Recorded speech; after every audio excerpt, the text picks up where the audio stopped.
Welcome to Midnights with the Lizard Wizard, a podcast where Yael Midnight and I, Noel Midnight, listen through the entire King Gizzard discography from start to finish.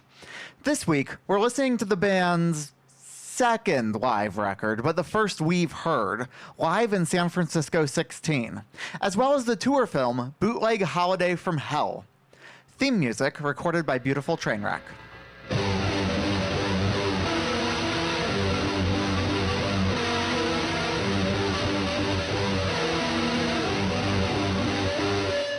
And we're back. Yael, tell us about what we listened to this week. Are you telling me that people can't remember what they just heard before the sting?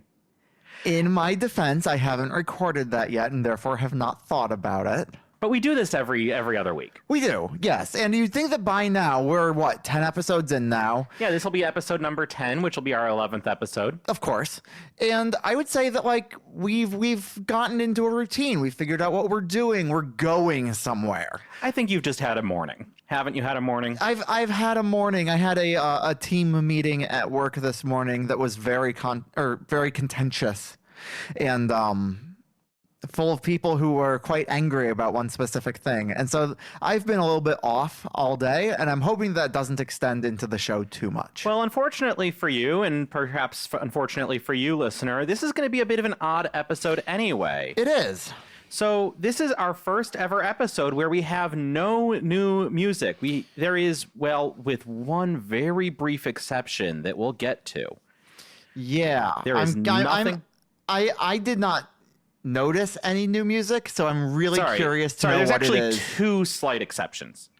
I am so curious to know what it is you heard that maybe I didn't. One of them I didn't hear, but I know was there. Okay. One of them I heard and I know about as well. Okay, cool. So anyway, listener, as you heard in the opening, we are listening this week to Live in San Francisco 16, the only official live album from King Gizzard and the Lizard Wizard, unless you count Chunky Shrapnel, which I've seen listed as a live album. I've seen listed as a movie instead. One of two official live albums. Because everything else that's live goes under part of their bootleg Gizzard program. Yeah. And speaking of the bootleg program, the other thing we've listened to for this episode is Bootleg Holiday from Hell, although I should say we watched it more than I should say we listened to it. Yeah, it's a 2-hour long, I guess you can call it tour diary or documentary, I think is a stretch. Tour video. It's 2 hours that follow the band on tour, roughly from 2014 through 2016, as they gig around America mostly, and we see them practicing, rehearsing, we see them driving around in the tour bus, and we see a lot of footage of various shows that they've performed. But first, San Francisco 16? Yeah, and the first thing that I remember hearing in Live from San Francisco 16 is a woman in the audience shouting out, "Why do you have two drummers?" Yeah, we actually hear quite a lot of the audience in this album. And I got to ask you, Noel, how do you feel in general about live records that clearly show or clearly display audience conversation or audience shouting? I think it's essential.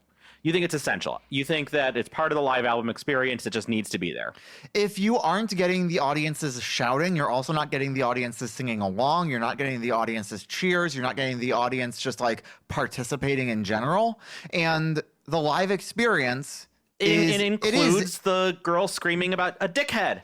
Yeah, over and over and over, yeah. And we do hear a lot of screaming from two girls who apparently were just seated next to a mic, or not seated, standing next to a mic, and for some reason really like to shout about a dickhead.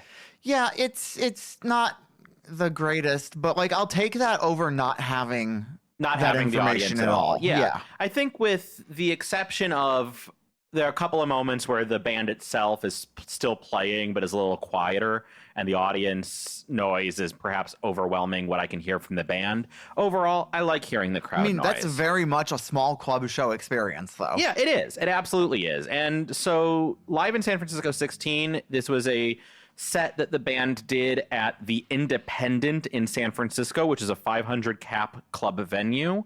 It's apparently very popular, very well-known venue in San Francisco. They've been operating since the mid-2000s. The Murlocs opened for King Gizzard at that show. Of course, the Murlocs are Ambi's band. Yeah. And Ambi and Cookie actually also plays in that band. And my thinking is, oh my God, Ambi and Cookie must have been so tired on this tour to be opening for King Gizzard with the Murlocs, having to do both sets. I've seen tours like that before. I saw a tour back in my Christian rock days of 1,000 Foot Crutch and FM Static touring together. And 1,000 Foot Crutch is a hard rock band. FM Static is a pop punk band. And they both have the exact same members. Oh, so everybody involved. Everybody involved played 2 sets. And afterwards, Trevor, their vocalist, said, yeah, that was really hard on my voice. I'm not sure I ever want to do that again. Yeah, I cannot imagine that was fun for really anybody involved, but I guess it's good for both bands to be able to play all of these shows. And if you're gigging across the country anyway, you may as well do it with your other band and play double both. The exposure, double the fun. Yeah. So do you want to just do this track by track like we normally do and then just talk about Bootleg Holiday from Hell as a whole? Like, this is definitely a weirder show than we're normally going to have, and we'll be back to probably a 2-hour show next time for Flying Microtonal Banana. I'm really excited to start listening to that one. And I know we just did over 2 hours for Nonagon Infinity. This one's probably not going to be 2 hours. No, this one, I'm shocked. I'll be shocked if this one goes over 45 minutes.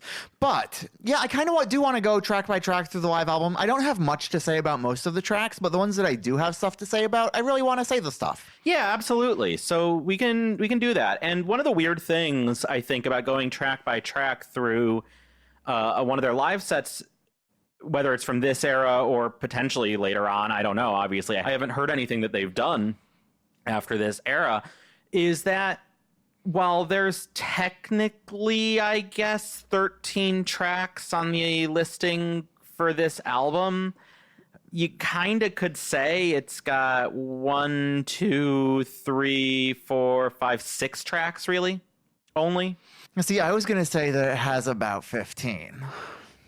You could also make that argument. You could definitely say it's got way more than 13 tracks. I would say that everything from Robot Stop through People Vultures is 1 track, because they do not put down their instruments at any time in the first 5 tracks, which are Robot Stop, Hot Water, Big Fig Wasp, Gamma Knife, and People Vultures. So that's just all of side A from Nonagon Infinity with an extra Hot Water thrown in there, Hot Water being originally from Mind Fuzz. Right.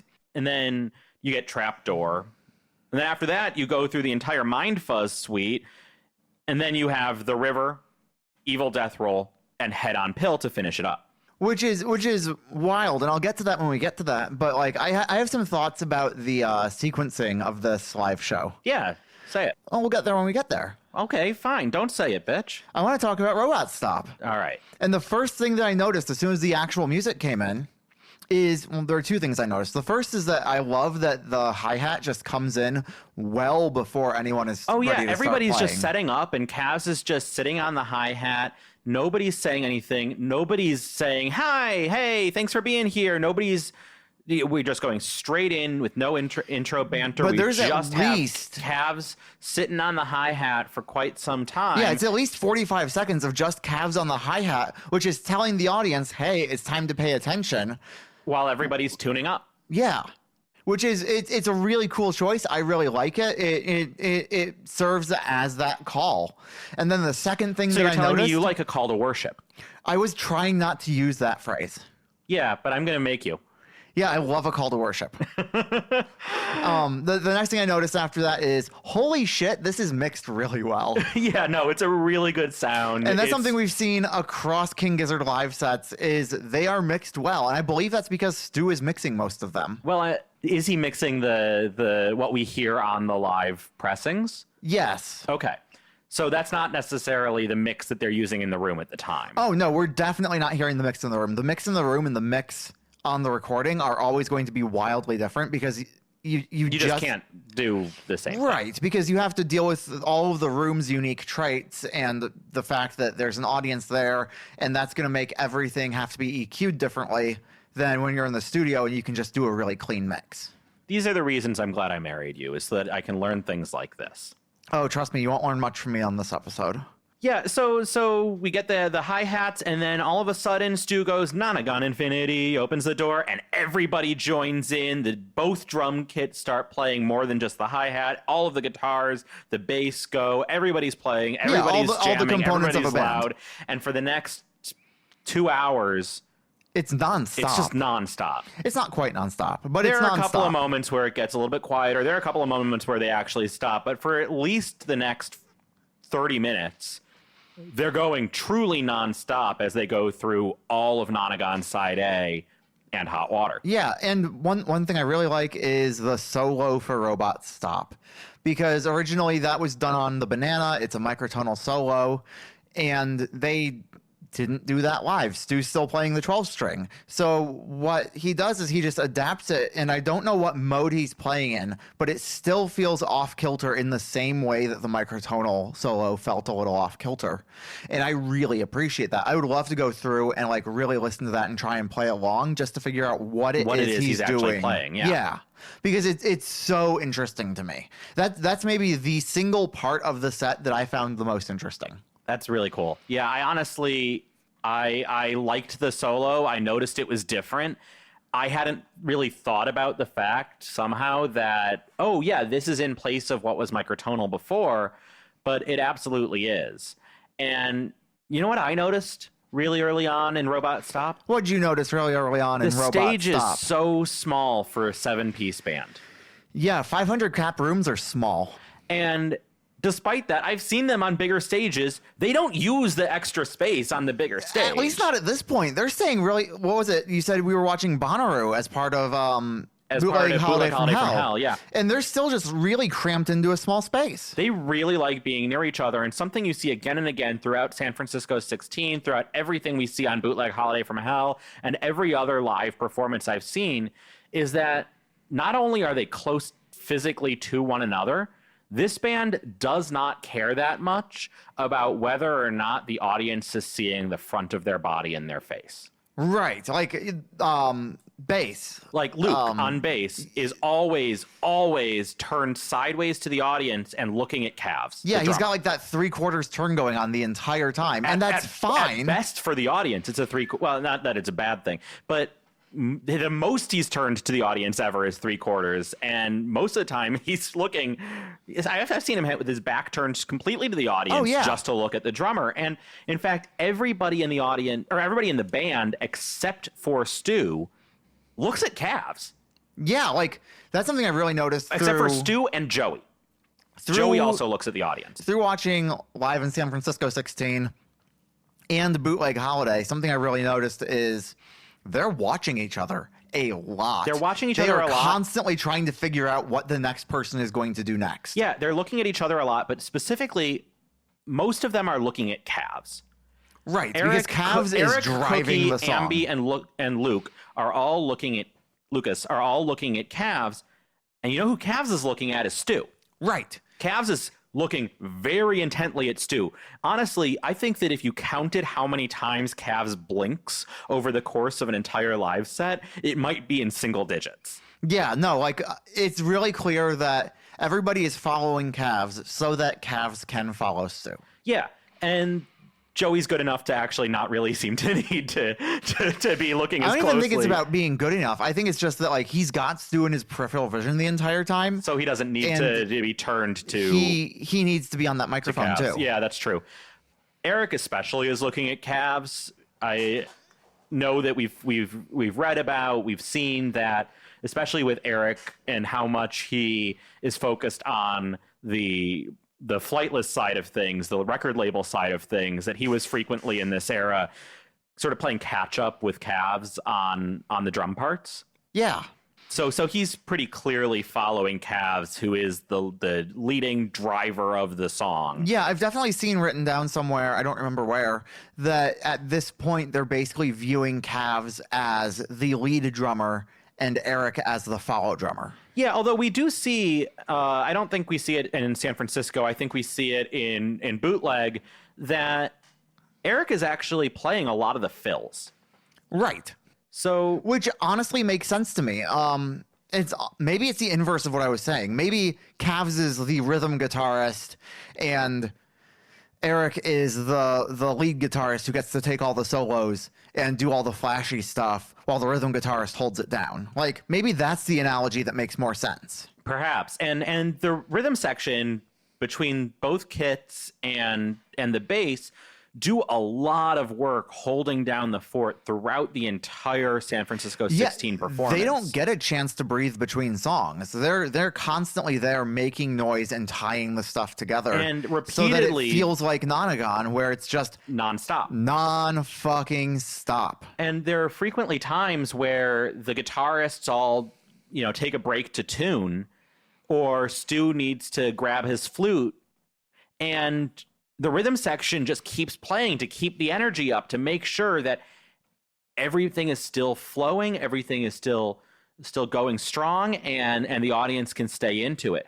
Although I find it very, very, very odd that when we get to Stu's flute solo in Robot Stop, he has to put together his flute. Yeah, I actually put that together under my notes for Hot Water. The long vamp while he puts the flute together, it feels unnecessary. Right, like, you could have just walked on stage with a flute already put together. Right. And we've seen that in other shows where he has the flute just sitting on an amp behind him. Yeah, I don't know why that wasn't already put together. Maybe they ran out of time on soundcheck. It's very possible. It's just so odd, and it's so noticeable when you watch the video of San Francisco 16 that he's just kind of struggling to get this together quickly. But there's also, like, it does give a break between Robot Stop and Hot Water, which I'm sure he doesn't mind. They're different songs. They're very different songs. And so having that break in between creates the separation where you can do that little bit of a tonal shift. Absolutely. And then go back into it. And it doesn't feel abrupt or weird. It certainly doesn't feel like later on in the album where one song goes into another and it makes no sense at all. And you know who gets a really nice guitar solo in Robot Stop on this show? Cookie. Cookie gets a really fun guitar solo that really isn't anything like what we hear in the album version, in the studio version. And he gets to go and have his solo before Stu. And you know what? Yay, I want to hear more Cookie solos. That was really solid. Yeah. And I'm not sure that we get a ton of Cookie solos normally. I think that I don't know, it's hard to tell in the studio versions. I wonder if we get that more live than we do in the studio too. I'm sure we do, especially since they get a chance to extend the songs. But even on the studio, it can be very hard to tell exactly who's doing what with the guitars. It's impossible to tell. Because we have 3 guitarists, and even with as much studio magic as they're able to use, and even as good as Stu is with the mixing here, I don't know unless I'm actually watching who's playing what. Yeah, no, you really can't, and that's fine. And it really doesn't seem like they have just, okay, one of these guys is always playing rhythm, one of these guys is always playing lead. Right. They do have... Joey's role seems to be that he's stepping up and he's doing all the, like, flavor guitar. Yeah. Like, he's not necessarily playing the leads, he's not necessarily playing the rhythms, but he's doing all of the little punches that make it stand out as like, oh, right, you have a third guitarist for a reason. Right, and they have pieces of tape on their guitars sometimes that say lead, or that say bass, or that say... Dickhead. But I'm not sure that those labels are actually being followed with what they're actually playing. I can't imagine they can be. Right. And it's really cool to see them get to trade all of this off. I really like seeing that, and I love getting to hear, okay, Cookie's got a solo that sounds like this. Stu's got a solo that sounds like that. Joey has a solo that sounds like this other thing. Because I don't get to hear that on the studio albums. I don't get to know. Right. So we go into Hot Water. You know what I'm going to say about Hot Water? What are you going to say about Hot Water? I love the harmonica. Oh, that's not what I was going to say about hot water. Tell me what you're going to say about hot water. Stu is so cute when he stands there holding the flute behind his back. Okay, yeah. He has a tendency to like not want to move his arms while he's performing. And he often just stands there, and he's a very, very thin person with these tiny little legs in his skinny jeans. And he just sort of stands there perfectly still while singing into the mic, holding the flute behind his back. With both hands. With both hands. Except for the moments where he decides he wants to play guitar and bend over at the waist and play do the guitar like semi an upside exorcist down type thing. Yeah, and he goes to that trick a lot in live performances, not just in San Francisco. He does that a lot. Yeah, and it's so fun. I like it. I like it so much. Like one of the things that I've really enjoyed. One of my favorite things about San Francisco 16, about Bootleg Holiday from Hell, about just what we've watched this episode, is seeing all of the little traits and quirks and habits that each of these different band members have. It feels like they're becoming more fleshed out characters for us at this point. Yeah, like, they're not we've just talked about the names, but they've got personalities now. Absolutely. We've talked before about how much Stu loves sticking the mic fully in his mouth for his woos. I mean, honestly, he might be more of a throat goat than I am. Am I allowed to say that on this episode? Yeah, it's our show. We can decide what you want to Fuck standards and practices. That's what I say. Hey, you've already marked this as an adult show. Yeah, exactly. But also the way he bends over and the way that everybody stares at calves, and just sort of the way that Ambi kind of wanders around over on stage right sometimes when he isn't really needed for playing something in a particular moment. I like seeing the little habits that they have. Absolutely. You know what I like? Tell me. The bass runs going into the transition for BFW. Yes. So the transition to Big Fig Wasp has some really cool bass runs in it that I don't know how to describe them except to say, go to the recording and listen to that transition and listen to the bass, because it's so cool. And I feel bad saying that because we just posted on Reddit about the show. And one of the comments that somebody gave us was, I really appreciate that you have commentary that's more than just, oh, that's so cool, or oh, that fucks. And like, you actually have real commentary. And now we're about to do an episode where that's most of what we can say. At this moment, all I want to say is, that's so cool. I mean, sometimes things are just sick, and sometimes you just have to call out the fact that something is sick as hell. Yeah, when I reviewed Black Braid 3 for Swim Into the Sound, I messaged my editor and I was like, hey, I'm having trouble coming up with anything to say about this record beyond the riffs are really cool. And he comes back and he just goes, okay, so write 400 words where all you say is the riffs are really cool and just be funny about it. And so that's what I did. Sometimes a riff is just really fucking cool. Sometimes a riff is just really fucking cool. Listen to Black Braid 3. I don't think I will. I don't think you will either. One of the things... I need to stop starting sentences with one of the things. One of the things. We go from Robot Stop into Hot Water, and you'd think we go into Big Fig Wasp then from Hot Water, but we don't. No, we go into Robot Stop from Hot Water. Yeah, it's Robot Stop, Hot Water, Robot Stop, then Big Fig Wasp. Now, the track listing doesn't give us a second Robot Stop, but if you listen to the album, it's definitely there. Oh, yeah. No, like the track listing for live shows, I have learned, is unreliable because of all of the teases that they do, all of the references that they do, all of the like, it would be disingenuous to call this a tease because it's 2.5 minutes long that they do. Right, but that means that anybody who's compiling a track listing has to make choices. Do you list, like, what constitutes enough of a song to list it in the track? Right. In the track listing. How do people log the sets on setlist.fm? Like, is there a consensus about how those sets look on there? Or is it just whoever updated it last gets it? I think it's honestly the latter, because I've seen plenty of these live shows by now where Hot Water would have been listed as a part of Robot Stop instead of a separate track, given that it starts at Robot Stop and also ends with Robot Stop. Yeah, I would just call that Robot Stop with a Hot Water tease. But is it a tease when it's that long? When they take a break and Stu has to put together his flute during that time? Yes. And I really don't know. And I've also seen track listings where it will say something like Robot Stop, Hot Water, Robot Stop.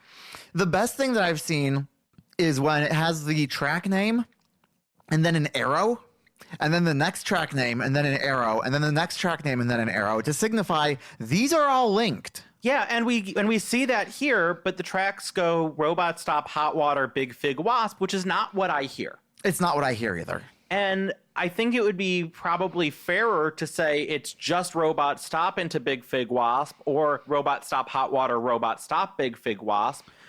We don't get it listed as either of those, and maybe this is just being pedantic, but you know what? I'm a pedant, and if you're going to have a pedant on your show, let the pedant be pedantic. Sure. I don't know. It's odd. I don't know what I would do if I were the one in charge of putting together a track listing. And I gotta say, I like that the band doesn't feel like they need to keep holy the boundaries of their songs. Yeah, right. I like that they don't treat the studio version of a song as gospel. This is the only way it should ever be played.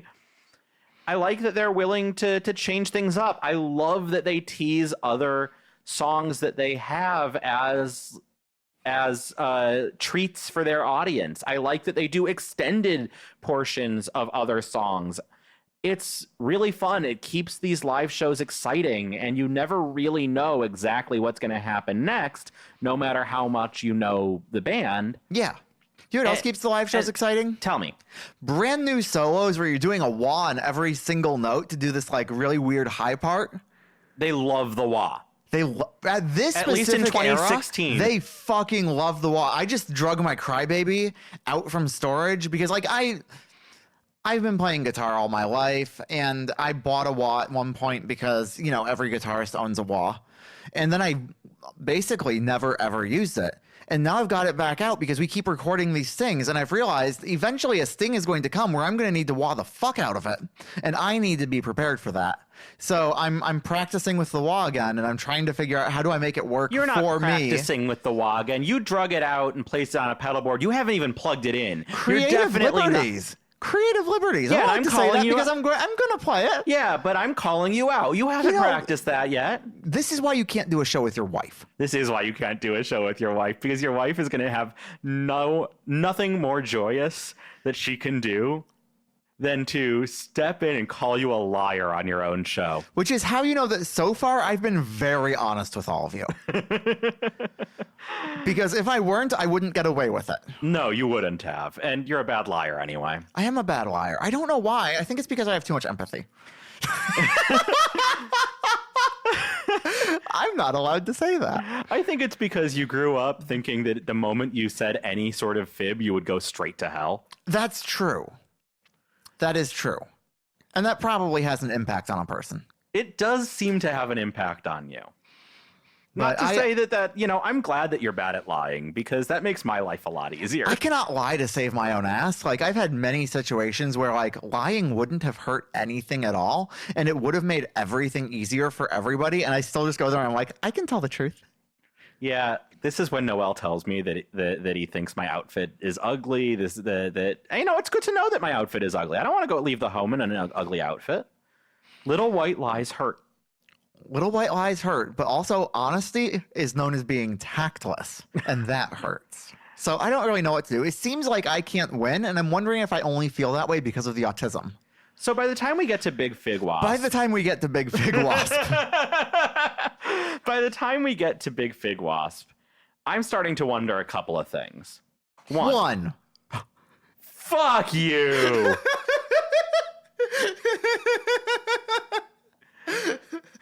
I'm starting to wonder a couple of things. One. So Stu calls the song here. Okay, let's talk about that for a second. I love when Stu goes up to the mic and just goes, Big Fig Wasp. And then Yeah. 30 seconds later, they're playing the song. Like, that makes me happy. Not 30 seconds. 3 seconds. Yeah. 30 seconds would be a long time after they call the song. I'm off by an order of magnitude. Only one. So it leads me to wonder, does the rest of the band know how many bars the transition will go? Does Stu, by calling the song, let them know, okay, now is time to leave Robot Stop and go into Big Fig Wasp? Do they have it planned out really, really specifically? Or is it the fact that that Stu calls it out? Stu's the band leader and he tells everybody when to move on? Because there are plenty of times throughout the set where there is no call. Okay, here's the thing. If you have a copy of a paper like set list from one of these King Giz sets from this era, will you find us on Bluesky and tag us so that we can see it? I'm really curious to see what their set lists looked like at this point in time. At noelmidnight.com. Yes, at noelmidnight.com. Tag me. I really want to see this. And I want to know, how tight are these rehearsals for these shows? Are they timed down? We're going to do a 16-bar outro of Robot Stop, and that'll lead us into Big Fig Wasp. Or is it that they're really just following each other, and one of the reasons they're all staring at Cavs, and Cavs is staring so intently at Stu as if he were a long-lost lover, that... Is it just that Stu is making these decisions, or maybe that Cavs is making these decisions and they're good at reading each other?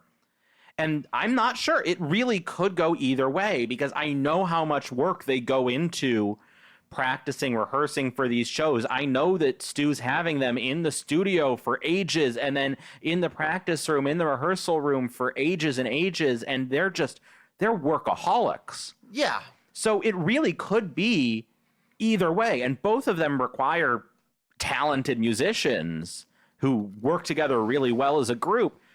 And I just really want to know which specific kind of talented musicians who work really well together as a group that they are. Yeah, for sure. Number 2. Oh my God, I forgot we were doing numbers. Number 2 is, my God, the audience isn't into this at all. The audience gets there. But the audience gets there later on when we get to the Mind Fuzz suite. Yeah, like I think this was filmed before Nonagon came out. I believe, oh my God, we should have looked that up. I believe this was filmed before Nonagon came out, which would mean that the audience doesn't know the songs. And moshing to a song you don't know is really hard. Yeah, and admittedly, most of these couple of songs here, Robot Stop, Big Fig Wasp, Gamma Knife, People Vultures, are not in 4/4, whereas the Mind Fuzz suite is. Right, and that also makes it harder. We've talked about this on previous episodes. It's way easier to shake your ass in 4/4. Yep. But later on during Evil Death Roll, the audience does get really into it, and that is a song off of Nonagon, and it fucks. Yep. It's partially in 4/4, but partially not. And admittedly, the audience is definitely moving harder during the 4/4 section. That's late enough in the set that everybody's already started moving. They're already warmed up. So it's a lot easier for that momentum to continue. Yeah, it's so odd at this point to watch a set that half of the set, nobody's moving. Yeah. And it's noticeable. Yeah. It's really noticeable. And it's so awkward when you're in that crowd. It's so awkward to be looking around going, come on, when's it going to break out? Come on, when's the pit going to start? And then you try to start it and you get nowhere. And then you try to start it and you get nowhere. And then eventually later on, somebody starts the pit and it starts going. And you're like, well, God damn it, where were you when I needed you? So I think we're going to go about 45 minutes. Yeah, we're at 33 already. Holy shit. Maybe we just talk about this band too much. Yeah, I think maybe we should move it along a little bit faster clip from here. Yeah. So, Gamma Knife? Gamma Knife, yeah. Anyway, I just think that the band deserves an audience that's going harder than this. I think they found it. I think they find it eventually. Just maybe not for this show specifically, but Yeah. like overall, they fucking found it. They fucking found it, and they're playing. And we'll get to this when we get to I can't Bootleg. wait to talk to you about rowboating. I can't. when we get to Bootleg, or maybe I'll just continue sharing insights from Bootleg that I have now, we can see that they're playing shows like this in a 500 cap club, and we can also see that they're playing through this era still like shows at college campuses and shows at festivals that have, 40 people in attendance. Yeah, it seems like their audience is really varied at this point in time, where some of the shows are really small, but then others, like even shows that look like they're solo shows in a club, are pulling so many people. And it's so weird to see them. Some of the small shows have wild crowds, and some of the big shows have still aimless, barely swaying crowds, and also vice versa. Some of the crowd shows especially get really rowdy, and other festival shows are I don't know, every combination exists. Yeah. And it's wild. And maybe that's just what it's like to be a mid-sized band. I think that is what it's like to be a mid-sized band, but more importantly, I think that's what it's like to be a mid-sized band that is just starting to fully break. Because, yeah, the people that seem to know Giz and love Giz fucking love Giz at this point. And they're still having to play shows for a bunch of people that clearly don't care. They're either not there for Giz or they're only there for the Giz that they know. Yeah. I end up with the feeling a lot that I wonder if the band misses these days. I wonder if they're nostalgic for these days, because in some ways I think, oh my God, it looks like they're having a lot of fun, but also like they're definitely more successful now. Yeah. I'm curious as whether they were in a van or a bus at this point. Probably a van, right? We see in Bootleg Holiday from Hell that most of the touring that they're doing looks like it's in a Winnebago of some sort. Yeah, so I would say that they're not really missing this era. Fair enough. Fucking fair. Gamma Knife, we've got just a ton of wah on Joey's guitar. And at this moment, I'm really regretting that you and I, Noel, will never get a chance to see them with two drummers. Yeah. Because I said this on our Nonagon episode, this band is doing the kind of music that two drum kits is made for. Not necessarily they're doing complicated shit that cannot be done without two drum kits, but they're making that. It pays off. It pays off that they have the two. It just sounds big and bombastic and full and awesome. Yeah. Here I go with another, oh yeah, that was cool kind of commentary. Yeah, but at least you brought a thesaurus this time. No, I didn't get a whole lot of notes on Gamma Knife besides that when it did the tease for People Vultures, I did forget that we weren't just going into People Vultures. So when it came back to Gamma Knife, I was like, oh shit, we're Gamma Knife again. Oh yeah, no, that's also right. Since even on the album, everything in Nonagon flows into everything in Nonagon, but also quotes everything in Nonagon. Makes it even harder for track listers. Yeah, but pro shoots of this band need to get more shots of Lucas and Eric, especially, but also everybody who's not Stu and Cavs. Yeah, because all of our shots are just Stu and Cavs. And I want to see the rest of the band. There are 7 members of this band. Don't show me only 2 of them. So true, though. We do get some really cool, like, look at the drums, though, when we have a drum solo in Gamma Knife. I mean, who doesn't love the Gamma Knife drum solo? It's great. I love it so much. I love it more when it's live than I do on the studio record. Sure. Because I have the visual information, and the visual information of drumming is always really fun. Yeah, that's true, especially seeing 2 drummers together, but obviously that's not for the solo, which is, a solo. I love watching 2 drummers together. I love watching 2 drummers together. Yeah, absolutely. It's so cool. Everything is just so in time. I love it. It makes me happy. And we get into People Vultures, and which just fucking rips. It does, but there is a slight dip in energy as Gamma Knife ends and People Vultures begins. And I mean, so there's always a dip in energy after a drum solo. Like, and the audience you can't follow that up. And this is the first moment in the entire show that the audience applauds. Which, I guess it's good that the audience gets to register how much they're approving, since it's not like they're moving. But we get people vultures and the distortion kicks in and we get heavier. It's heavier than the record. It's so much heavier than the record. And what I wrote is, I would be happier to hear a heavier take on Nonagon. I'll begrudgingly admit it. Noel's right. The only way I'll ever get into metal is through Giz. Yeah. I had to admit it. I want to hear the heavier version. I also have a note, which is, that's too much wah. You're gonna hurt your ankle. Repetitive stress injury on your ankle from too much wah. Like, I can play guitar with a wah. It's fine. But I'm pretty sure that if I tried to do that, I would give myself an injury and be out. So from here we go to Trapdoor. We actually get the band stopping for the first time. They have a chance to actually break. Yep. The flute comes back out. We've got an electric version of Trapdoor, obviously unlike the record, which is all acoustic. We get some really great layered vocals from Joey and Ambi. Yep. And it just makes me so happy. It fills me with joy. Did you notice what Ambi is doing on the keyboard? Tell me. He's playing an organ. Yeah. Which is really cool. It's really cool to hear the organ in there, to see the organ in there, to see that Ambi is not just our harmonica player, not just our synth player, but someone who's like adding in extra texture. Yeah, again, it's all about texture with Ambi. That's really what he seems to be doing primarily throughout all of these shows, all of these records. Ambi's job is to add texture, to fill it in, and I would notice so much if he's not there. Yeah, absolutely. He's so necessary.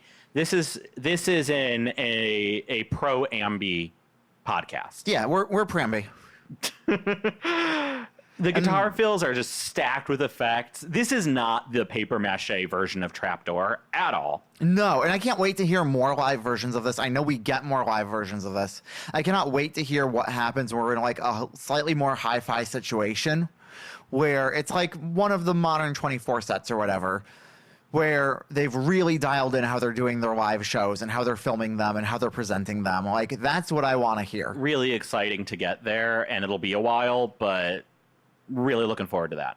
But I don't really have much more to say about Trapdoor. Me neither. So let's get into Mind Fuzz. I'm in your mind. The Mind Fuzz Suite. And I really didn't kind of take notes on this track by track. I let it just be the whole suite. I made one note right away. Yeah. The pit has opened up at this point. Oh, yeah. No, the audience which makes me so happy. Gets into it here. Thank God that they're not just still the entire time. Yeah. The audience is really going for the Mind Fuzz Suite. Ambi makes some really cute, silly faces while he plays the maracas. It makes me happy. I like his cute faces. This is again me just appreciating the habits of the different band members and getting to know them more parasocially as the band members. But the biggest thing that happens in Mind Fuzz isn't about what they're playing. Is it when Stu shouts out, "Smile, you're all on camera"? It's a little bit before that. It's when a guy gets up onto stage, makes faces at the camera. Well, he makes faces to the camera, gets on stage, dances for a bit, stage dives, and as he stage dives, he knocks the camera into the audience. Yes. This is fun. Okay, this is so fun. This is what I want from concert footage where the camera's in the audience, is I want that camera to feel like it's part of the audience, and that's what they accomplish here. Yeah, so the camera falls into the audience. It's clearly not intentional. We get a cut that's showing nothing because the camera's not pointed at anything. It's just fallen. Which is an odd editing decision, but I guess it does help tell the story. It does help tell the story, and I'm glad that they left it in. It adds some imperfection. It adds some fun to the video. Joey goes to pick up the camera, points it at the audience, and says, "Smile, you're all on camera." Oh, it's Joey who says that. I thought it was Stu initially, but I've read it's Joey, so I'm trusting that it's Joey. Okay. But I will admit, I am trusting that it's Joey from another source. Yeah. And that source is, as we often go to, kglw.net by Timeland is Wacky. So thank you, as always. Timeland is Wacky. We really, really do benefit from what you've already done. And so, "Smile, you're all on camera." He places the camera on stage sideways. Well, after the camera gets crowd surfed. No. Before it gets crowd surfed. Before it gets crowd surfed. He picks it up, he puts it sideways on stage, notices his mistake, sets it right, and then he No, you're right. It must have been the other way around. Otherwise, this doesn't make any sense. Yeah, that's what I was thinking. So he gives it to an audience member and asks him to bring it to that really tall man. Yes. Who is staff at the venue. Oh, was that staff? Yeah, the really tall man that he's telling the audience member to bring it to a staff member. Oh, I thought he was just handing it to a tall guy in the audience who would have a better point of view. That would be really funny, but I don't think that's what happened. Again, it's hard to know for sure. I need to rewatch that scene specifically. I only watched this whole thing once. I listened to it a couple of times, but I only watched it once. Yeah, so I did watch it a second time in addition to listening to it a few times. Again, I'm also reading from, of course, reports of the show, which suggested it was a staff member. But I obviously don't know who the tall man is. I've never met the tall man. Just another character in the King Giz universe. Right. So the tall man. On the way to the tall man, the camera is going through the pit.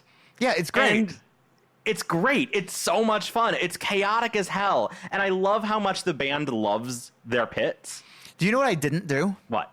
I didn't take a single note about the music for I'm Not in Your Mind. That makes sense, because what's happening mostly in I'm Not in Your Mind is about the camera and the show and the audience and the interaction between the band and the audience. And it's great, and it's so much fun, and it makes it feel more intimate.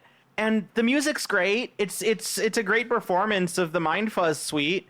And I love seeing how much the audience is going hard to this, and they're loving the music. But every note I took about the Mind Fuzz suite is about the audience, because I made one more note. Please. And this is right before it goes into the river. I commented, the stamina it must take to do so much without breaks. Like, at this point in the show, they've taken, what, one real solid break? 2 breaks. One right before and one right after Trapdoor. Yeah, and that's not a lot of time to catch your breath. And Ambi and Cookie have, again, already been on stage and did a full set with the Murlocs. Yeah, so, like, the stamina that they have is so cool. And I think that contributes to the transition into the river, which is a clean break. Yes, and I actually did take one quick note about the music itself on the Mind Fuzz suite, which is when they get to I'm in Your Mind Fuzz at the end of the suite, the background vocals are just perfect. They're ghostly, they're covered, they're bathed in these great effects, and it's just, it's almost haunting with the ghostliness of it. It's so rich. It's so good. This is a great version of the Mind Fuzz suite. Yeah, this is a great version of the Mind Fuzz suite. Spectacular version of the Mind Fuzz suite. Definitely one of my favorites that I've heard. Obviously, they're going to be playing the Mind Fuzz suite more in the future, but we're going to get so much more of that. So much more of that. But this is, I think, my favorite version of the Mind Fuzz suite that we've heard yet. It rocks so hard. It's so high energy. The audience loves it, and I love it with them. Yeah. We get into the river, which it gets to its third movement, and I'm ready for it to be over.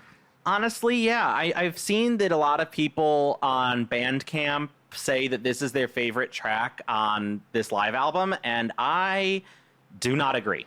No, it's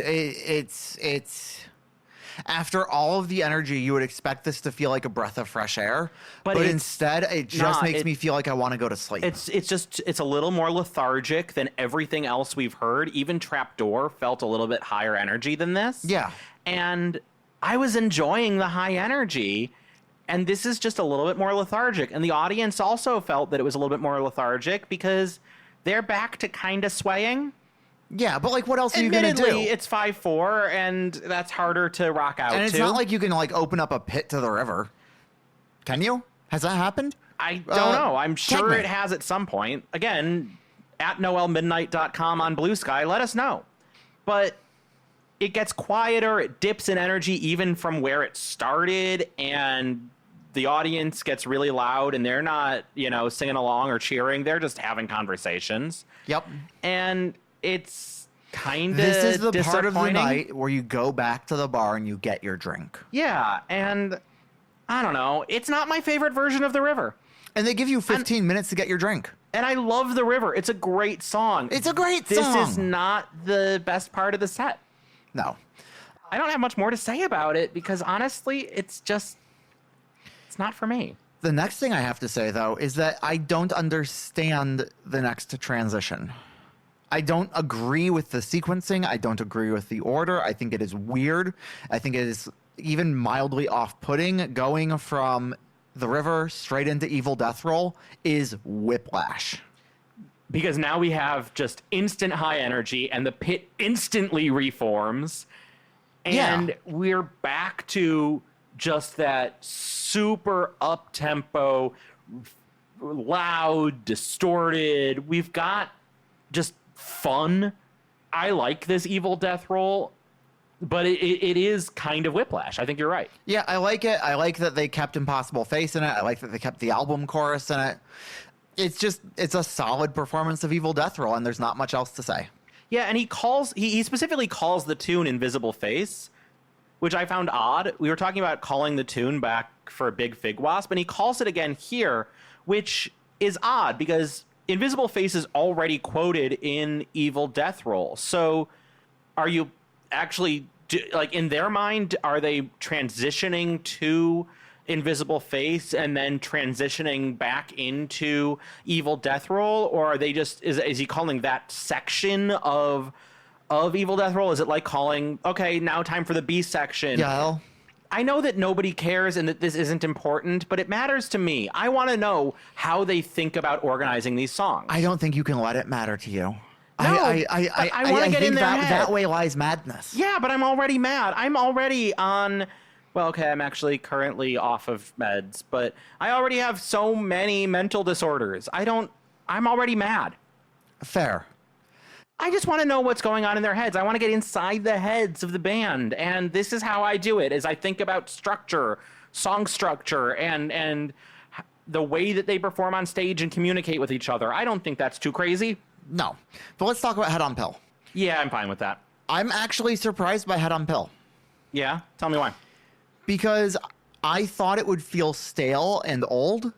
It doesn't. But instead, it's like a breath of fresh air at the end of the set. It's a 20-minute long performance. They open it with like these super noisy guitar sounds before going into the main riff, and that kind of primes you for what this version of Head on Pill is going to be. It's a noisier version. It's a louder version. It's a more energetic version. It's dialed back for Head On, of course. It becomes we slow get really and dreamy. low tempo, psychedelic, ambient guitar for Head On, but the moment they go into Pill, it's a fucking blast. It's way more discordant. It's way faster. It's super high energy. The one thing that I hated about this... It feels like it may as well have been on Nonagon. The one thing I hated about this was that they didn't fucking cut to the pit so I could see what was happening in the pit. But we get so much going on in Head on Pill. The entire audience is clapping along together at one point right before and as we go into a tease of Robot Stop. We get so many teases, so many quotes within Head on Pill of other songs. I've listed out here what I heard, which is Robot Stop, Hot Water. We had a quote of Cellophane with lyrics. We have Am I in Heaven break. with lyrics. We have Sea of Trees, which I didn't notice the first time, but I did notice the second time. I never noticed that. Yeah, they've got some Sea of Trees in there. I've read that there's Rattlesnake in there. I wouldn't know. But I wouldn't know. I cannot know if there's Rattlesnake in there. I've read that there's a Rattlesnake tease. Obviously, we haven't gotten to Head on Pill yet. We haven't gotten to Flying Microtonal Banana yet. So, after we hear the next album, we'll have to go back to this Head on Pill and listen for Rattlesnake. Yeah.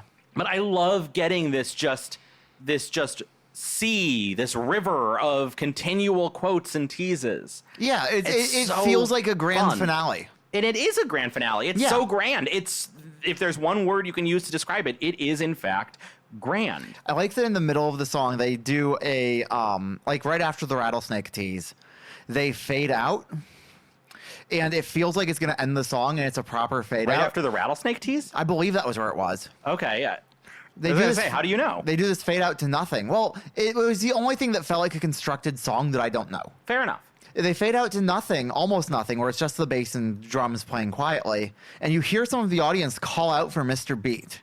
And let me tell you, wrong fucking time in the set, dude. Do you think that makes sense right now? What in the world are they going to do with Mr. Beat when they're halfway through a 20-minute song at the end of their set? I mean, they could quote it like they quote everything else. I guess, but it doesn't make any sense there. But this is such a cool version of Head on Pill. It's such a cool version of Head on Pill. It gets so noisy. If this is my favorite Mind Fuzz suite that I've heard so far, this is probably also my favorite Head on Pill. And if not, either way, it is a perfect close to this album. During the falsetto, pill, pill, pill, I wish that there was a little bit more saturation on the mic so it had a little bit of distortion to keep that energy high. And it's not there. It's a really clean vocal, which, you know what? It's fine. It doesn't impact anything. I just wanted to see what it could be. And I think that would be cool. All right. So the song ends, the band walks off, the audience starts chanting for an encore that, as far as we know, does not happen. Right. It's my understanding that King Giz does not participate in the time-honored tradition of fake encores. Which I'm okay with, because if you just gave me a 20-minute song to end the set that quotes half of the songs that you didn't play and some of the songs that you played even earlier in that set, you're allowed to walk off. Yeah, absolutely. You can quit. You can just leave. Something I don't think we mentioned at all. Yeah. The footage is all in black and white. And it's all pretty grainy. And it's all really grainy, and I don't mind it. No, I'm okay with it. That's why I didn't mention it. It didn't strike me as either great or bad. It just no, but it is notable. I think that it's an entirely black and white footage, concert film, because I don't think we see that very often. They could have shot it in color. So I have a question for you. Tell me. Want to go to hell? Let's go to hell. Bootleg Holiday from Hell. It's 2 hours of 7 tours in 2 years, according to the title screen at the beginning of the film. It is a 2-hour-long video entry of what's going on as they're on tour. It is suspiciously free of any dialogue or narration or any sort of talking that matters in any way, and that tells you what the film is. I had been led to believe that it was a tour documentary, so I was expecting at least a little bit of talking head. I was really hoping for a little bit more like in the studio talking about process. But we didn't get that. We got one moment in the entire video where they were talking in the studio about what they wanted. It was when they were recording Quarters, and they were recording it to tape, and Stu instructed the engineer to pull out some of the tape and crumple it a bit. Yeah. Which is really fun to see. We talked about that before when we found out that that's what they had done. Really, really fun to see them actually doing it, especially with the engineer being really incredulous. Like, why would I do that? That's a weird thing to do. But hey, the artist says to do it, so he does it, and yeah, they love it. Stu says if it sounds really crazy, that makes it more important about fucking up the tape. Yeah, which absolutely. I like. It's really cool. The only other time we see them recording in any way and talking about it is at one point they're in the van and he wants Ambi to record some harmonica. And so he tells everybody, and Ambi's just sort of like fooling around on the harmonica. He plays, I have this in my notes here. He plays When the Saints Go Marching On. He plays Amazing Grace. And then Stu wants him to record something, so he asks everybody to be quiet. And I love this section. He asks Ambi whether he's playing straight harp or cross harp. I don't know what that means. So this is harmonica technique. A harmonica is an instrument that is in a key. Right. So you can have a C harmonica, a G harmonica, a B flat harmonica, whatever. B flat was going to be the next one I named. Well, too bad. I got there first, bitch. Look, if I'm not canceling Stu on this episode, I have to at least insult you. We're going to find a way to cancel Stu. I'm sure of it. And so if you play a C harmonica in the key of C, you are playing straight harp. Okay. But that's not the most frequent way that people use harmonicas in most styles of music. Sure. That's really popular in folk music, but in blues, in rock, in country music, all of which can use harmonica quite frequently, you're more often going to be playing in cross harp, or what's known sometimes as second position. And if you're using a C harmonica, but you're playing cross harp, the song is actually in G, a fifth away.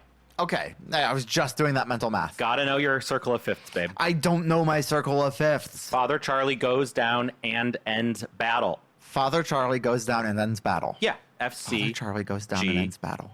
D, I'm never A, gonna. E, B. I'm never gonna remember that. I need to remember that, but. And so the reason you do this is because it gives you better access to bendable notes at the important scale degrees. Oh. So if you play in cross harp, it's easier to get the flat 3, the flat 5, or the tritone, and the flat 7. Okay. Really useful notes if you're playing anything that's derived from the blues, where all of those are blue notes. Sure. And you've got a lot of control Can you and explain what a expression. blue note is? A blue note is a note that is not tuned in a traditional major scale. It's what makes the blues sound bluesy. So it's accidentals. Yes-ish. No, in a technical sense. Yes, in the easy way to think about it sense. Okay. Really, just the blues coming out of African-American musical tradition. Just whenever we say that the blues scale is the 1, the flat 3, the 4, the tritone, the 5, the flat 7, like, we're just kind of lying to try to fit that into Western music theory. Okay. Because that's just not really how it works.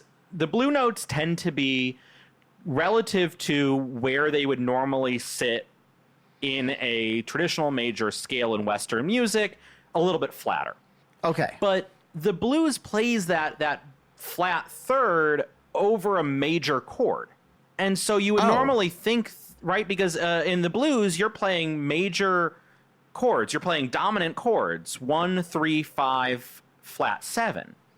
But you're playing the melody, you've got that flat third. And normally that would be weird. You're mixing major and minor, but that's not really how it's thought of in a traditional blues context. So if I'm playing, that's with... what like they would tell you at a music school that's really, really focused on Western theory about how the blues works, but it's not. What it really is you're taking that third, it's still major, but it's a blue note. It's tuned down a bit, and it's expressive, and you're not really hitting the exact semitone below. It's why the blues sounds better when you E-flat. It's why the blues sounds better when you're bending the note than if you're playing on a fixed keyboard and just playing the flat.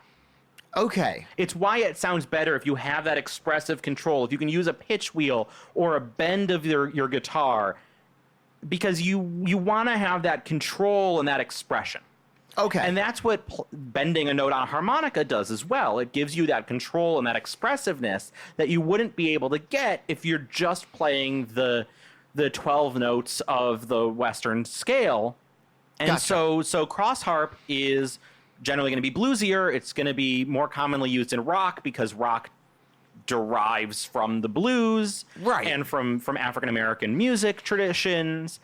And so when Stu's asking Ambi in the van there, are you playing straight harp or cross harp? He's asking a few things. He's asking what key are we playing in here? But he's also asking sort of what style is this? I mean, he says in the video, he's asking because he wants to label the track. But what it shows me watching watching the video is that Stu knows harmonica. Or at least understands to ask the question. Right. And that he has a reason he's asking it. And what we see... That's why I learned any drums in the first place, was so that when I'm recording and when I'm talking to other musicians, I at least don't sound like an idiot and I can ask the important question. Yeah, and throughout the video, at times we see in Bootleg Holiday from Hell, when they're just practicing or rehearsing or coming up with a new song, we will see Stu pick up a bass. Right. He's not playing bass on these songs. but we see him pick it up. In fact, we see Eric, a drummer, pick up the bass at one point. It's really funny. We see Eric picking up a bass early on in Bootleg Holiday from Hell, shirtless and wearing American flag pants. Eric, you're canceled. America sucks. Oh, so true, bestie. There we go. There's a way to cancel someone. Someone's been canceled, and we're good. We're in good shape. Right. So those are my favorite moments of Bootleg Holiday from Hell, is seeing them putting together music and rehearsing and seeing them pick up the instruments that aren't theirs, or working with each other to come up with this shit, or seeing them in what looks like a hotel room with calves just on a snare. Yeah. Nothing else as they're working out a song. I think it's the river that they're working out there. Right, which makes sense. That's a great one to only have the snare for. Yeah, I really like all the shots where they're just like working as a band, like in a practice space, in a rehearsal space. I like that when we see them recording in the studio, it's always a live session. Like it's always all of them playing at once. It's never somebody just sitting down and going, okay, what if I have the guitar part do this? Or here's the clean rhythm part for this section. Nobody's doing that. They're just playing it live. And I think there are times where we've seen one person with an instrument. Right, There's but a time when the they're exception. all sitting outside on the grass around a campfire. Sure, but that's not like in the recording process. No, it's not during the recording process. It's just Stu with an acoustic guitar sitting at a campfire with all of his friends working out a melody for the river. Yeah. Actually, it looks like they were working on the river for so long. That doesn't surprise me. Like, I can imagine that took a while to get right. I really appreciated getting to see a little bit of what they're doing in the van to pass the time. They're watching like old pro wrestling, and they're playing Tony Hawk's Pro Skater. Yes, we're playing Tony Hawk Pro Skater on the like foldable, like I've seen them in minivans, like TV that comes down from the top of the van. Oh, that's just fun. That makes me happy. Something that really stood out to me on this entire film is how much we got to see some of the older songs, stuff like The Holy Ghost. Yeah, we get Deadbeat, Crying, It's Got Old, Sea of Trees, Lunch Meat. Footy Footy goes fucking hard live. And do you know what I realized? I have a shitty memory. Yeah, well, I knew that. When it got to It's Got Old, I went, oh, wow, yeah, I guess this song did exist, didn't it? And It's Got Old was my favorite track off of Oddments. That shit's a banger. Oddments was not that long ago. No. But so I need to do better at going back and revisiting stuff. But they're not playing a lot of these in the live sets that we've been watching. They've been playing mostly the Nonagon stuff in the Mind Fuzz suite. And yeah, a lot of the songs that are off of Oddments, or a lot of the songs that are off of that middle section of Float Along, Fill Your Lungs, and everything off of 12 Bar, like, I just don't really remember those much. And I do need to go back and make sure that they're in my rotation still. Yeah, absolutely. Because some of those are real bangers, and it's kind of a shame that we don't hear as much of some of those old songs hitting the rotation. Can we talk about God Is Calling Me Back Home? Yeah. What happened during that performance? They brought out like what was it? Was it cake with just 1,000 candles in it, making a giant fucking like inferno of a flame? Yeah. So I think it must have been Stu's birthday. This is a really weird section because for some reason it's only Stu, Joey, and Cavs that are playing on stage. Which is a little weird. Which is a little weird because we find out later that everybody else is actually there. Yeah. Because the person that brings Stu cake is Eric. Yeah. We find out later that Ambi's also there. And why aren't they playing? But it really looks like they're having a fucking blast, especially Joey. And Stu gets whipped cream all over his face, or whatever icing is on the cake all over his face, and he just plays the rest of the set with his face smeared with whipped cream. It's great. It's awesome. Yeah, it's great. And then immediately after that, it goes into, and this is where I have to clarify for the listener, hey, I have face blindness. You can't blame me for this. I do not remember people's faces. It's really hard for me to tell people apart. It cuts to some footage of 4 people jamming and doing god-awful solos and some, like, groovy blues riffs, I guess. And it's just weird. And then Ambi comes on and he's playing harmonica. And because Ambi's there, I'm like, okay, this must be Giz. But I didn't see Stu, and I thought that was weird. No, it's not Giz. It's Ambi playing with the band White Fence. So we see a couple of other bands other than Giz throughout this. We see the musician Juan Waters with his band, and in fact, Juan Waters plays Hot Water at one point, plays a Giz song, Which although is fun. honestly, it's not a great version of Hot Water. It's out of tune. It's out of tune, but then they play their own song, and it's better. And we see White Fence, a couple of their songs. It's garage rock. There's a band that I don't think they even give us any information on that has an omnichord and just looks like a local band. Hell yeah. And that's very fun. That whole section of the film feels like a collage, like even more than the rest of the film does. Absolutely. There's a band, The Mystery Lights, that plays a song. At one point, they're playing around a bunch of college campuses, and they go to like house parties or frat parties or dorm parties, which is really fun to see. But they just have, like, I assume, are just random college bands. And this is where I appeal to you, the listener. Please, if you've never been to a basement show, find a basement show near you. I don't care if you don't know who the artists are. Go to some random weird punk show in a basement and have the best time of your life. They are the best shows you can go to. There's no venue better than a random person's basement. Absolutely. And we just see the different band members just standing around, drinking. At some points, they might join in to play a part with one of the other bands, but they're just having fun. They're gigging around. They're in America for the first time in their life, and they're enjoying the touring, and they look like they're having fun. At one point, we see Eric just attending. I don't know if there's a politically correct way of referring to this, but I know it as dwarf boxing. Sure, yeah. I don't know the right words to talk about that either. I was going to leave it out completely. With dark sunglasses and a hat, and it just looks like he's trying not to be seen. I don't know why that's in the film. Just like there's another section where there's this old guy ranting, and I'm not really sure why that's in the film either. I don't know what that added to the film. He's just outside a venue talking about Frankenstein. Sure. And I don't know. It's kind of fun to see all of this, but also I'm not really getting much from it. Right. And it doesn't feel like it has a purpose. It doesn't feel like it. I think it's just. I don't think it should have passed editing. I think that they just wanted to kind of show what it was like for them on tour, and I think it was more for them than it was for us. And I think that's okay. That's fair. And you know what? I kind of like it. And I'm not sure I'm going to be coming back to Bootleg Holiday from Hell again and again and again. No, as a matter of fact, I found it a little overlong. I'm not sure it needed to be 2 hours. But you know what? For a band that has since blown up and made it huge, it's kind of a nice time capsule. Yeah.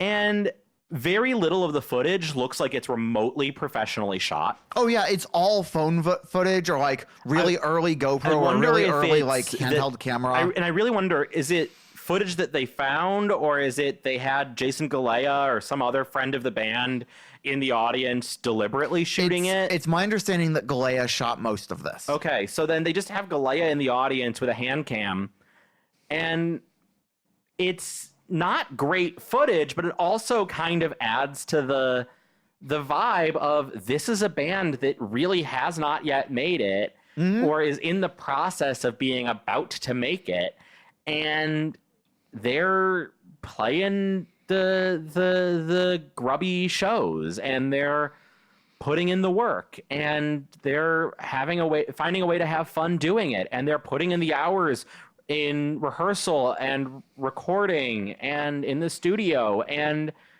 it pays off for them eventually, and I'm glad that it does. I really like getting to see some of the old songs. I really like getting to see the unfinished lyrics, the unfinished versions of all the Nonagon stuff.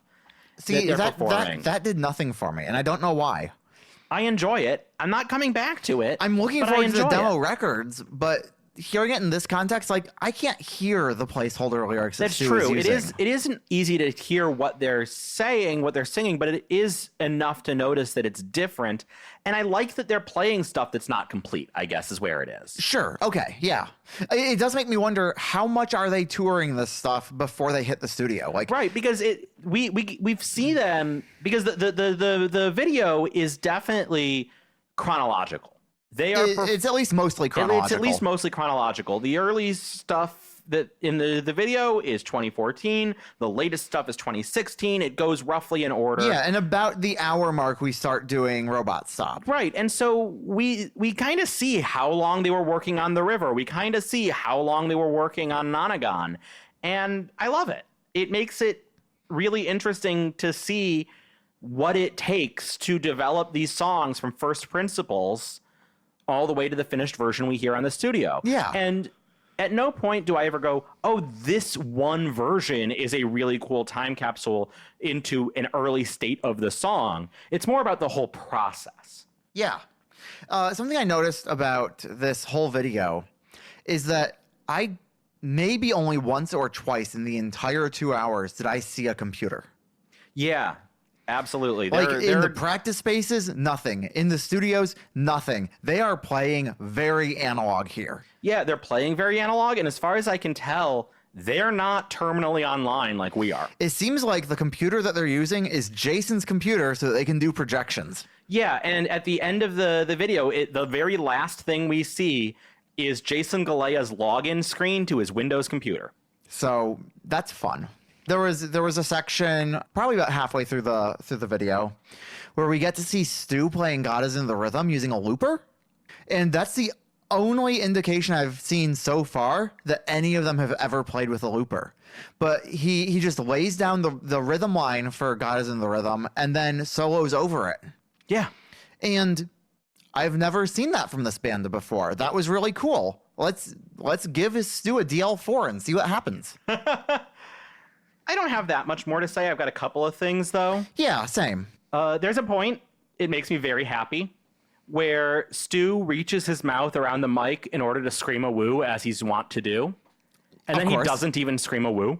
He just fillets the mic for no reason. He just fillets the mic for no reason, and that makes me so happy. I'm not a fan of the abuse that these mics take, because I feel for the microphones themselves. Sure. But I love it that it's so natural for him to suck off the microphones. Yeah. That sometimes he does it without even a woo. And we got to see the footage of them recording the Trapdoor video. Yes. Which the Trapdoor video is so silly. It's the one where they're all in robes prancing around a table, and the table is one Joey. Of them. Yeah. Joey is just dressed as a table, and this is the one that they shot in a former bunker turned music venue in Hamburg, and it's just, they look like they're having so much fun. It's ridiculously silly. I mean, I think that's the through line of the entire thing, is that they're just having so much fun. And I'm happy for them. I'm glad that this is a band that seems like they enjoy doing what they're doing. It makes it easier to love them. Yeah. It makes it easier to love the band that it looks like they're, for all of the Robot Stop and People Vultures, hey, this is a lot, it's intense, there's so much that we're doing, and it's exhausting, that they are actually enjoying themselves. Yes.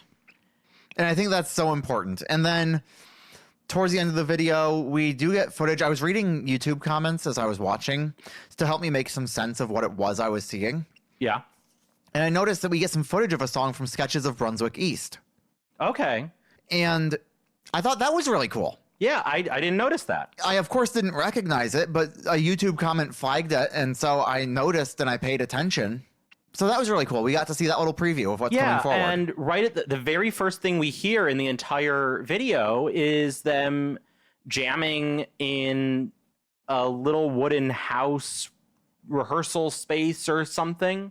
A little wooden house. And they're playing what I saw in the comments of the YouTube video was The Fourth Color from Polygon Wonderland. Oh, really? Yeah. I didn't know that. That's the very first thing we hear in the entire video. I didn't know that. At one point, we hear them playing Thunderstruck by AC/DC on the roof of I don't think that was them. I think that was a different person. Okay. Somebody is playing Thunderstruck on the roof of a VW tour van in the Netherlands. Which, cool. Sure, why not? Absolutely. Like, that's metal. Yeah. I don't know. It's a cool little time capsule, and I'm glad we got to watch it.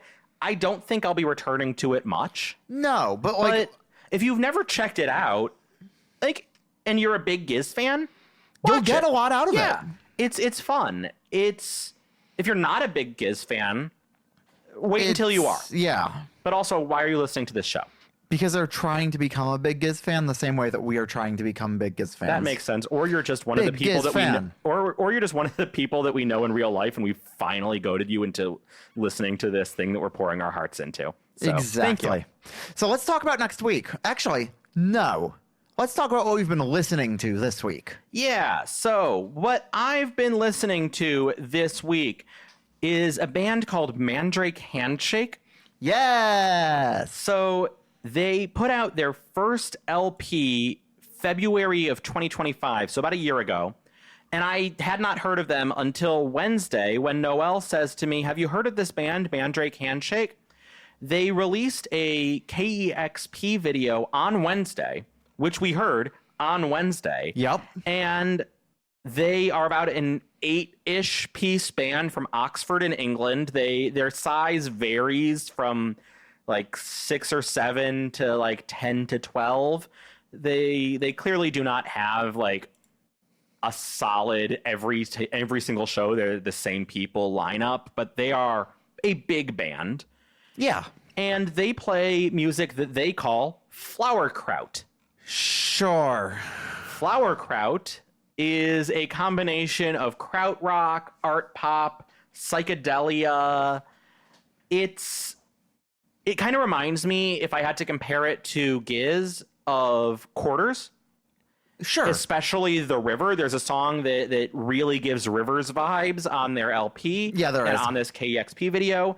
I really like this, and I'm That was the excited. third song in the KEXP video. They just released a new single as well, so I'm really excited to see what they do next. And I would give them a shot. If you like The River, if you like Quarters, give Mandrake Handshake a listen. If you like the krautrock stuff that Giz does, give them a listen. I'm excited to see what they do next. Yeah, and yeah, I think they were a great find. I don't think I will personally be going back to them, but I'm glad that you found something that works for you. Yeah, I liked it. What have you been listening to?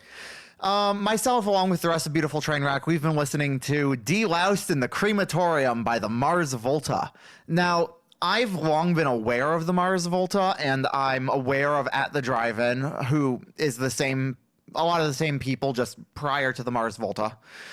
But I've never listened to them until earlier this week. I was in Discord, and someone in Discord was like, oh, you should really check out Deloused in the Comatorium. Sorry, I said crematorium earlier. It's Deloused in the Comatorium. And they were like, you should really listen to this. So I gave it a listen. And you know what? It feels like proto-swancore. It feels like the type of post-hardcore that I really like. And I know that they call themselves progressive metal, but that's post-hardcore, and you can't change my mind on that. That is clearly post-hardcore. But it's a great record. I really enjoyed it. I'm definitely going back to it, and I'm definitely going to go forward in this discography slowly, similarly to what we're doing for King Giz, just so that I can internalize everything they've done. They've only done about 4 really core albums, and then there are a few after they broke up and got back together.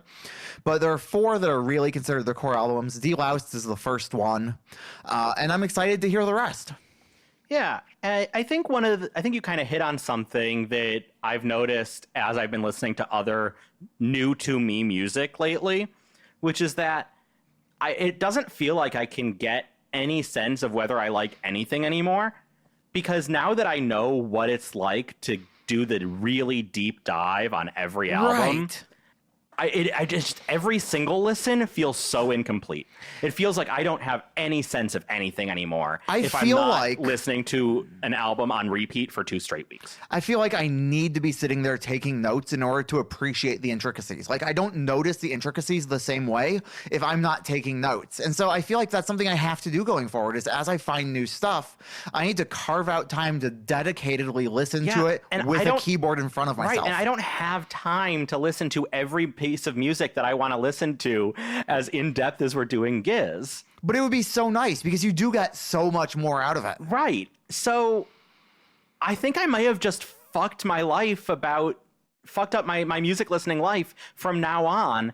I will never be able to appreciate music the way that I used to before because I have raised the bar. Yeah. You want to talk about how we're going to fuck up our next 2 weeks? Yeah, so next episode, we will be listening to Flying Microtonal Banana, one I've been really looking forward to. I'm really excited. That episode will probably go a long time. Be on the lookout for that, and see you next time. See you next time.